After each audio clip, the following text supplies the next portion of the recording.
মানুষ স্বভাবতই আরামপ্রিয়। একটু উন্নত জীবনযাপন সবার স্বপ্ন থাকে।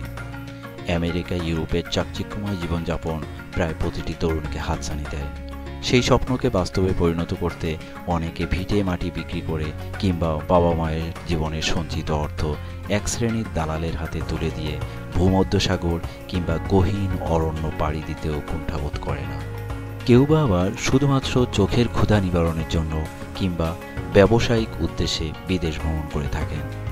আপনাদের সবার প্রতি আমার বিশেষ অনুরোধ, যে দেশেই যাবেন না কেন সেই দেশ সম্পর্কে সামান্য হলেও জানার চেষ্টা করবেন। আমার আজকের ভিডিওতে ইউরোপের অন্যতম সুন্দর দেশ ফ্রান্স সম্পর্কে সামান্য কিছু তথ্য তুলে ধরব এবং পরবর্তী ভিডিওতে কিভাবে কোন পদ্ধতিতে ফ্রান্সে যাবেন এবং সে সম্পর্কে বিস্তারিত আলোকপাত করব ইনশাআল্লাহ। আসসালামু আলাইকুম, সবাইকে স্বাগত আমার চ্যানেল প্রকৃতি, পরিবেশ এবং জীবনধারায়। ফ্রান্স বা ফ্রান্স, যার সরকারি নাম হলো ফরাসি প্রজাতন্ত্র, ফ্রেঞ্চ ল্যাঙ্গুয়েজে বলা হয় রিপাবলিক ফ্রান্সেজ, ইউরোপের একটি রাষ্ট্র। এই রাষ্ট্রটি ঐতিহাসিক ও সাংস্কৃতিক দিক থেকে পশ্চিমা বিশ্বের সবচেয়ে গুরুত্বপূর্ণ জাতিগুলির একটি। ফ্রান্স আন্তর্জাতিক ক্ষেত্রেও ব্যাপক প্রভাব বিস্তার করছে এবং বিশ্বের প্রায় সর্বত্রই এর প্রাক্তন উপনিবেশগুলি ছড়িয়ে আছে। আয়তনের দিক থেকে ফ্রান্স ইউরোপের তৃতীয় বৃহত্তম রাষ্ট্র, রাশিয়া ও ইউক্রেনের পরই এর স্থান। জনসংখ্যার দিক থেকে এটি ইউরোপের চতুর্থ বৃহত্তম রাষ্ট্র। মূল ভূখণ্ডের বাইরে বিশ্বের বিভিন্ন অঞ্চলে এটির 10টি উপনিবেশ আছে, যার বেশিরভাগ প্রাক্তন ফরাসি সাম্রাজ্য থেকে পাওয়া। ফ্রান্স মোটামুটি ষড়ভুজাকৃতির। ফ্রান্সের উত্তর পূর্বে বেলজিয়াম ও লুক্সেমবার্গ, পূর্বে জার্মানি, সুইজারল্যান্ড ও ইতালি, দক্ষিণ পশ্চিমে অ্যান্ডোরা ও স্পেন, উত্তর পূর্বে ইংলিশ চ্যানেল, পশ্চিমে আটলান্টিক মহাসাগর, উত্তরে উত্তর সাগর এবং দক্ষিণ পূর্বে ভূমধ্যসাগর। বিশ্বের সবচেয়ে পুরনো জাতিরাষ্ট্রের মধ্যে একটি হল ফ্রান্স।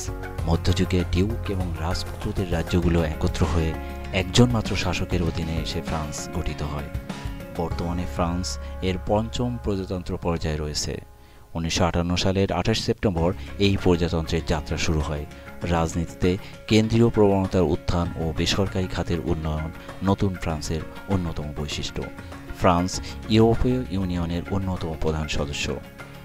ফ্রান্স জাতিসংঘের নিরাপত্তা পরিষদের 5 স্থায়ী সদস্য রাষ্ট্রের একটি এবং এর ভেটো প্রদানের ক্ষমতা রয়েছে। ফ্রান্সের রাজধানী প্যারিস। ফ্রান্সের আয়তন 55,01,695 বর্গ কিলোমিটার।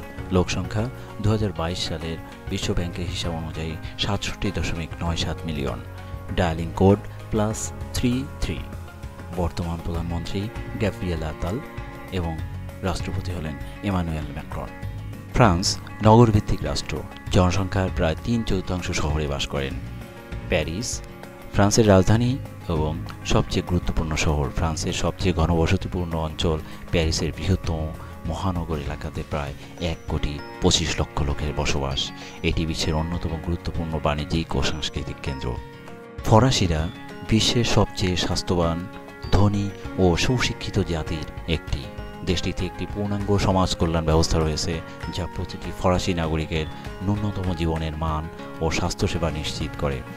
বেশিরভাগ ফরাসি নাগরিক ফরাসি ভাষায় কথা বলেন এবং খ্রিস্টান ধর্মের রোমান ক্যাথলিক ধারা এখানকার মানুষের প্রধান ধর্ম। এবার আমরা দেখি ফরাসি সরকার কিভাবে গঠন হয়। জাতীয় নির্বাচনের পর নবনির্বাচিত ফরাসি রাষ্ট্রপতি প্রধানমন্ত্রীকে নিয়োগ করেন, যিনি তারপর একটি নতুন সরকার গঠন করবেন। এটি মন্ত্রিপরিষদ এবং অন্যান্য মন্ত্রী এবং রাজ্য সচিবদের নিয়ে গঠিত। প্রতিটি মন্ত্রী নিয়োগ রাষ্ট্রপতির অনুমোদন সাপেক্ষে হয়। ফরাসি সরকারের বর্তমানে 16টি মন্ত্রণালয় রয়েছে। যুক্তরাজ্যের মতো দেশগুলির বিপরীতে ফ্রান্সের সরকারের গঠন সাধারণত বহুদলীয়। এমনকি যদি একটি দল বিধানসভায় সামগ্রিক সংখ্যাগরিষ্ঠতা অর্জন করে, প্রধানমন্ত্রী প্রায়ই সমর্থক দল থেকে রাজনীতিবিদদের মন্ত্রীপদে নিয়োগ প্রদান করেন। রাষ্ট্রপ্রধান হলেন ফরাসি রাষ্ট্রপতি, যিনি প্রধানমন্ত্রীকে সরকার প্রধান হিসাবে নিয়োগ করেন। ফ্রান্সই প্রথম বিশ্বকে ফরাসি বিপ্লবের মধ্য দিয়ে গণতন্ত্র উপহার দেয়। ফরাসি বিপ্লবের আদর্শে উজ্জীবিত হয়ে বহু প্রজন্ম ধরে বিশ্বের অন্যত্র অনেক সংস্কারবাদী ও বিপ্লবী আন্দোলন ঘটে। দেশটির সঙ্গে অন্যান্য দেশের সুসম্পর্ক রয়েছে। এই দেশের পাসপোর্টে ১২৫টি দেশে বিনা ভিসায় ভ্রমণ করা যায়, যা পাসপোর্ট শক্তি সূচকে ৩য় স্থানে রয়েছে। ফ্রান্সের মোট দেশজ উৎপাদনের মূল্য ২৫০০ কোটি মার্কিন ডলারের বেশি। ফলে ফ্রান্স ইউরোপের তৃতীয় বৃহত্তম ও বিশ্বের ষষ্ঠ বৃহত্তম অর্থনীতি। কৃষিদ্রব্য উৎপাদনে ফ্রান্স ইউরোপের সবচেয়ে গুরুত্বপূর্ণ দেশ। এটি মূলত খাদ্যশস্য, ওয়াইন, পনির ও অন্যান্য কৃষিদ্রব্য ইউরোপ ও সারা বিশ্বে রপ্তানি করে থাকে। ফ্রান্স ভারী শিল্পের দিক থেকেও বিশ্বের প্রথম সারির দেশ। এখানে মোটরযান, ইলেকট্রনিক যন্ত্রপাতি ও রাসায়নিক দ্রব্য উৎপাদন করা হয়। তবে ইদানিংকার দশকগুলোতে সেবামূলক শিল্প যেমন ব্যাংকিং, পাইকারি ও খুচরা বাণিজ্য, স্বাস্থ্যসেবা ও পর্যটন ফরাসি অর্থনীতিতে ব্যাপক ও প্রধান ভূমিকা রাখা শুরু করেছে। ফ্রান্স সরকার কর্তৃক নিবন্ধিত কোম্পানির সংখ্যা ২৯ লক্ষ। সেই হিসাবে দেশটিতে প্রতি ১২ জনের জন্য একটি করে কোম্পানি রয়েছে। ফ্রান্স একটি অত্যন্ত বৈচিত্র্যময় বাজার ভিত্তিক অর্থনীতির সাথে একটি প্রধান বৈশ্বিক অর্থনৈতিক শক্তি। এটির বর্তমানে ৩.৪ ট্রিলিয়ন মার্কিন ডলারের গ্রস ডোমেস্টিক প্রোডাক্ট বা জিডিপি রয়েছে। পর্যটনও বেশ শক্তিশালী। ফ্রান্স ২০২০ সালের United Nations World Tourism Organization হিসাবে বিশ্বের সবচেয়ে বেশি পরিদর্শনকারী দেশ হিসেবে স্বীকৃত। ফ্রান্স পশ্চিমা বিশ্বের প্রাচীনতম রাষ্ট্রগুলির একটি। এর ইতিহাস সমৃদ্ধ ও বিচিত্র। ফ্রান্সের সর্বপ্রথম অধিবাসীদের সম্পর্কে তেমন বিশেষ কিছু জানা যায় না। দক্ষিণ পশ্চিম ফ্রান্সের গুহায় পাওয়া ছবিগুলো প্রায় ১৫০০ খ্রিস্টপূর্বাব্দের বলে অনুমান করা হয়। খ্রিস্টপূর্ব ৮ম শতক থেকে কেল্টীয় ও অন্যান্য গোত্রের লোকেরা ফ্রান্সে প্রবেশ ও এখানে বসবাস করতে শুরু করে। প্রাচীনকালে ফ্রান্স অঞ্চল কেল্টীয় গল নামে পরিচিত ছিল।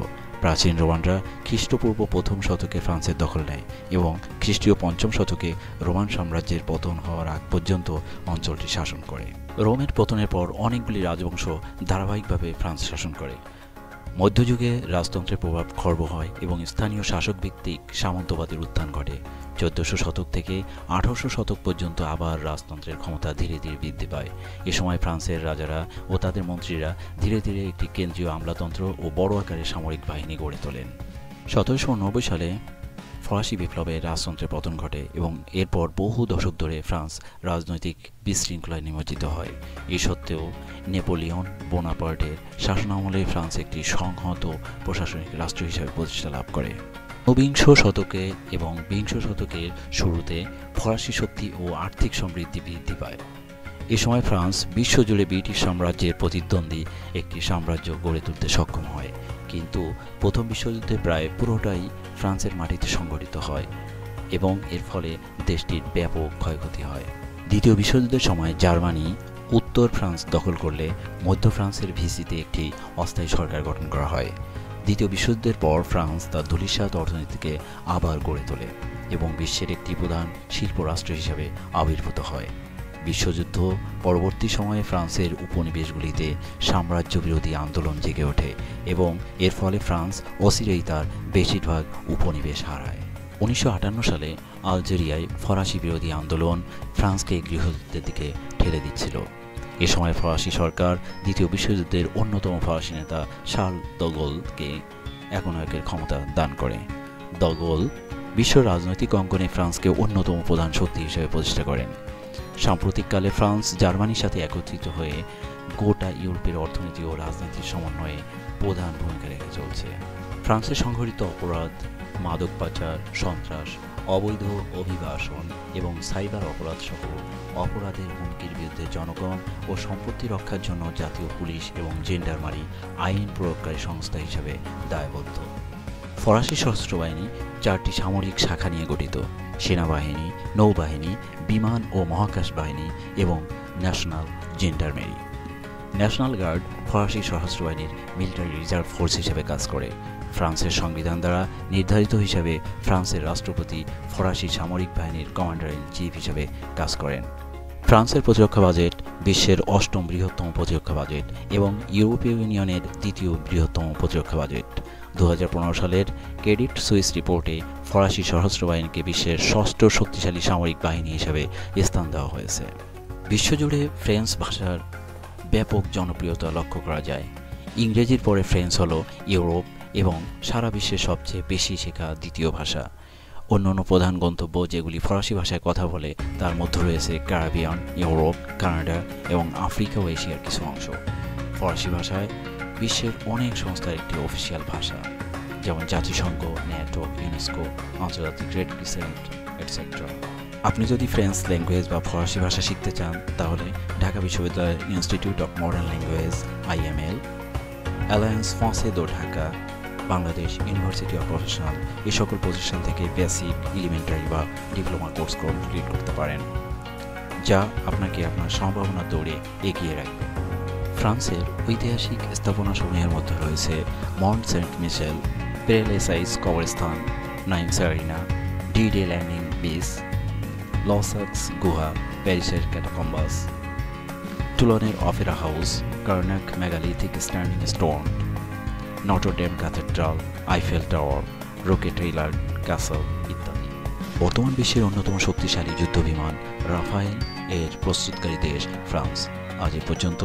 পরবর্তী ভিডিও দেখার আমন্ত্রণ জানিয়ে শেষ করছি। আল্লাহ হাফেজ।